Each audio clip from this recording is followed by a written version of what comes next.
யார் என்ன பேசினாலும் திட்டினாலும் எழுதினாலும் என்ன குறை சொன்னாலும் எனக்கு விரோதமா என்ன பண்ணினாலும் என் உள்ளம் பயப்படாது, கலங்காது. நீங்களும் அப்படி சொல்லுங்க. பொல்லாங்கு நிறைந்த உலகம்தான், பொல்லாத மனிதர்கள் நிறைந்த உலகம்தான். நமக்கு தீமை செய்கிற மக்கள் எங்க இருக்கிறாங்க தான். ஒருத்தர் உங்களை தொட முடியாது.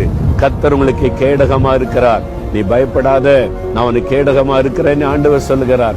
ஆண்டவரே, நீர் எனக்கு கேடகமா இருக்கிறீர், எனக்கு பாதுகாப்பா இருக்கிறீர், ஒன்றும் என்னை சேதப்படுத்த முடியாது. என் ஆண்டவர் இயேசு எனக்கு கேடகமா பாதுகாப்பா இருக்கிறபடியினால் பொல்லாத மனிதர்கள், சத்துருடைய கிரியைகள் ஒன்றும் என்னை சேதப்படுத்த முடியாது. இயேசு கிறிஸ்துவின் நாமத்தில் நான் ஜெயம் எடுக்கிறேன். இயேசுவின் நாமத்தில் ஆமென், ஆமென். யார் என்ன பேசினாலும் திட்டினாலும் எழுதினாலும் என்ன குறை சொன்னாலும் எனக்கு விரோதமா என்ன பண்ணினாலும் என் உள்ளம் பயப்படாது, கலங்காது. நீங்களும் அப்படி சொல்லுங்க. பொல்லாங்கு நிறைந்த உலகம்தான், பொல்லாத மனிதர்கள் நிறைந்த உலகம்தான். நமக்கு தீமை